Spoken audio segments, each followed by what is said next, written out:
नमस्कार मेरे प्यारे दोस्तों और साथियों, मेरे YouTube चैनल में आप सभी का स्वागत है। मैं मनोज कुमार। यह चैनल आप लोगों के लिए भविष्य में बहुत उपयोगी साबित होने वाला है। जिन्होंने मेरे चैनल को अभी तक सब्सक्राइब नहीं किया है, कृपया सब्सक्राइब कर दें और लाइक, कमेंट और शेयर भी करें। धन्यवाद। अगले प्रश्न पर प्रश्न संख्या पॉलिसी को पढ़ लेते हैं। प्रश्न संख्या 29 क्या कह रहा है, ध्यान दीजिएगा। यदि 4 बार DPD वाली कोशिका A कोशिका BCD से जुड़ी हो, जिनका OP व TP क्रमशः 4 व 4, 10 व 5 तथा 7 व 3 बार हो तो जल प्रवाह होगा। ठीक, एक बार फिर से सुन लीजिए। यदि 4 बार DPD वाली कोशिका A कोशिका B, C, D से जुड़ी हो, जिसका OP व TP क्रमशः 4 व 4, 10 व 5 तथा 7 व 3 बार हो तो जल का प्रवाह होगा। यहाँ पे 4 ऑप्शन दे रखा है, काफी ट्रिपिकल क्वेश्चन है। ठीक है, फिलहाल चलते हैं 29 का जो सी उत्तर है, ये आपका दिया गया है। 29 का B से A, C व D को, ठीक है, B से A, C व D को, ठीक है, ये इसका उत्तर है। चलिए आगे चलते हैं प्रश्न संख्या 30 पर। प्रश्न संख्या 30 दिया हुआ है।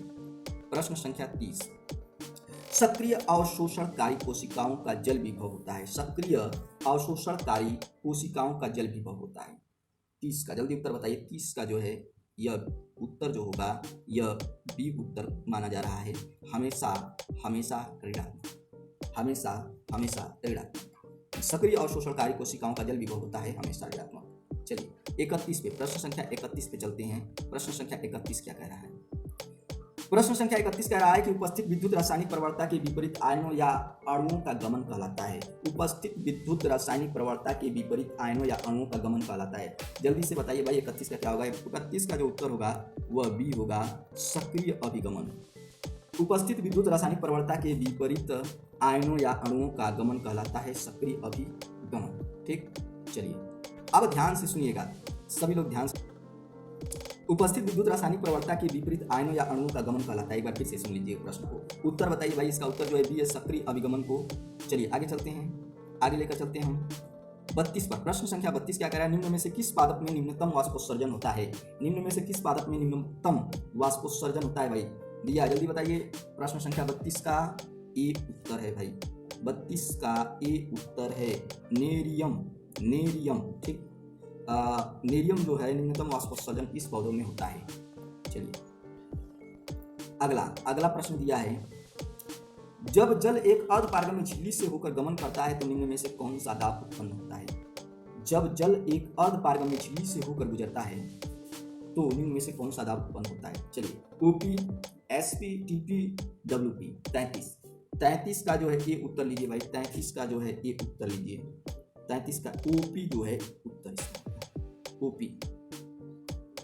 प्रश्न संख्या 34 पर चलते हैं। प्रश्न संख्या 34, पादपों के रंध्र खुलते हैं। प्रश्न संख्या 34 जो दिया है, पादपों के रंध्र खुलते हैं।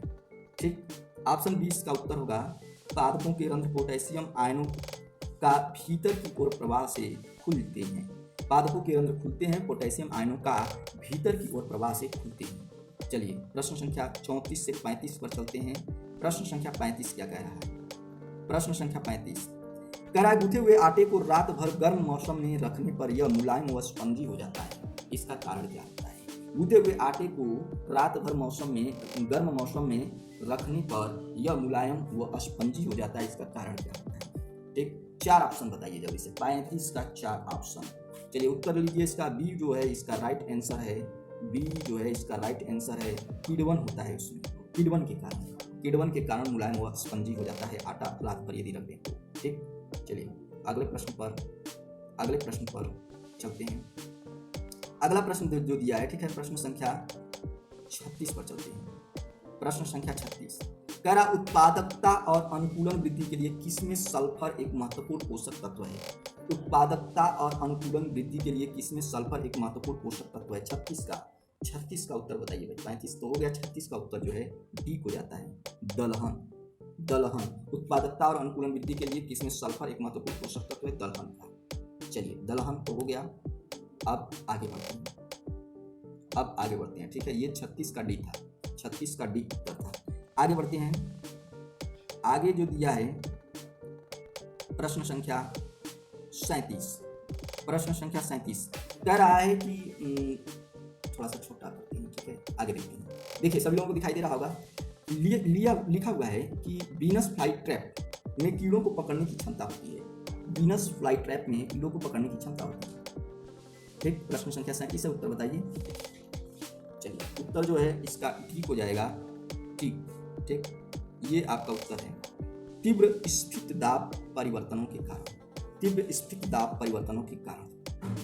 आगे बढ़ते हैं। प्रश्न संख्या 38, प्रश्न संख्या 38 पर चलते हैं।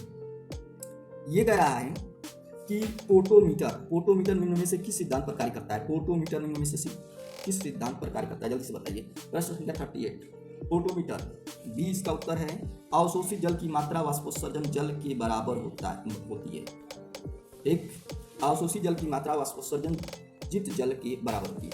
अगले प्रश्न पर चलते हैं भाई। अगला प्रश्न कह रहा है, प्रश्न संख्या 39, चालनी नलिकाओं के सदस्यों में कार्बनिक विलेयों का स्थानांतरण सहायित किया जाता है। चालनी नलिकाओं के सदस्यों में कार्बनिक विलेयों का स्थानांतरण सहायित किया जाता है। ठीक है, जल्दी से बताइए भाई। 4 ऑप्शन है, चारों ऑप्शन में कौन सा सही होगा? 39 का एक उत्तर है पी प्रोटॉनों द्वारा, पी प्रोटॉनों द्वारा। ठीक है, एक बार फिर से सुन लीजिए। चालनी नलिकाओं के सदस्यों में कार्बनिक विलेयों का स्थानांतरण सहायक किया जाता है पी प्रोटॉनों द्वारा। ठीक है, चलिए आगे बढ़ते हैं। 40 पर चलते हैं। प्रश्न संख्या 40 पहले ऐसे ही पढ़ लेते हैं, फिर ऑप्शन पे चलते हैं। दिया है कि 2 संलग्न कोशिकाएं ए और बी हैं। इनमें से कोशिका ए का परासरण दाब 10 एटमॉस्फेयर है, स्फीत दाब 3 एटमॉस्फेयर है। कोशिका बी का परासरण दाब 8 एटमॉस्फेयर, स्फीत दाब 3 एटमॉस्फेयर और विसरण दाब 0 न्यूनता 5 एटमॉस्फेयर है। इसका क्या परिणाम होगा? एक बार फिर से सुन लीजिए। 2 संलग्न कोशिका ए और बी है। इसमें से कोशिका ए का परासरण दाब 10 एटमॉस्फेयर, स्फीत दाब 3 एटमॉस्फेयर, कोशिका बी का परासरण दाब 8 एटमॉस्फेयर, स्फीत दाब 3 एटमॉस्फेयर और विसरण दाब न्यूनता 5 एटमॉस्फेयर है। इसका परिणाम क्या परिणाम होगा? चलिए देखिए, उत्तर देखिए। उत्तर 40 का जो उत्तर आप लोगों के सामने दे रखा है वो डी ऑप्शन को दे रखा है। डी ऑप्शन जो दिया है, एस से बी में जल की गति, एस से बी में जल की गति। ठीक, अगला प्रश्न, निम्नलिखित में से कौन सा एक कथन सही है? निम्नलिखित में से कौन सा एक कथन सही है? ठीक, 41 का जो है, मतलब कि प्रश्न संख्या 41 का जो है कई ऑप्शन हैं। ठीक है, उसमें से कौन सा सही है ये पूछा जा रहा है। तो 41 का उत्तर ए सही है। ठीक, रासायनिक उर्वरकों के अत्यधिक उपयोग से निकटवर्ती जल राशियों में जल सुपोषण हो सकता है। रासायनिक उर्वरकों के अत्यधिक उपयोग से निकटवर्ती जल राशियों में जल सुपोषण हो सकता है। ठीक है, तो आइए देखिए इसका और भी ऑप्शन आप लोग देख लीजिएगा। बी ऑप्शन, इधर बी ऑप्शन है ये, इसको स्क्रीनशॉट मार लीजिए, ले लीजिए इसका स्क्रीनशॉट। ठीक, और सी ऑप्शन भी इधर मौजूद है और डी ऑप्शन है, इसका भी स्क्रीनशॉट आप लोग लेकर पढ़ सकते हैं। ठीक, आगे बढ़ते हैं। प्रश्न संख्या 42 42, प्रश्न संख्या 42 42, प्रश्न संख्या 42 42। चलिए, प्रश्न संख्या 42 42 पर दिया हुआ है कि रसारोहण के दौरान वाहिकाओं ट्रैकिडो में जल स्तंभ का टूटना एवं प्रभाजन सामान्यतः किसके कारण नहीं होता? रसारोहण के दौरान वाहिकाओं या ट्रैकिडो में जल स्तंभ का टूटना एवं प्रभाजन सामान्यतः किसके कारण नहीं होता है? तो ये 4 ऑप्शन दे रखा है, जल्दी से बताइए। 4 ऑप्शन जल्दी से बताइए भाई। 42 का 4 ऑप्शन दिया है। बी जो है ससंजन तथा असंजन, बी जो है ससंजन तथा असंजन के कारण होता है। ठीक, चलिए 43, प्रश्न संख्या 43, प्रश्न संख्या 43, प्रश्न संख्या 43 को ऐसे ही पढ़ रहे हैं। ठीक है, ध्यान से सुनिएगा।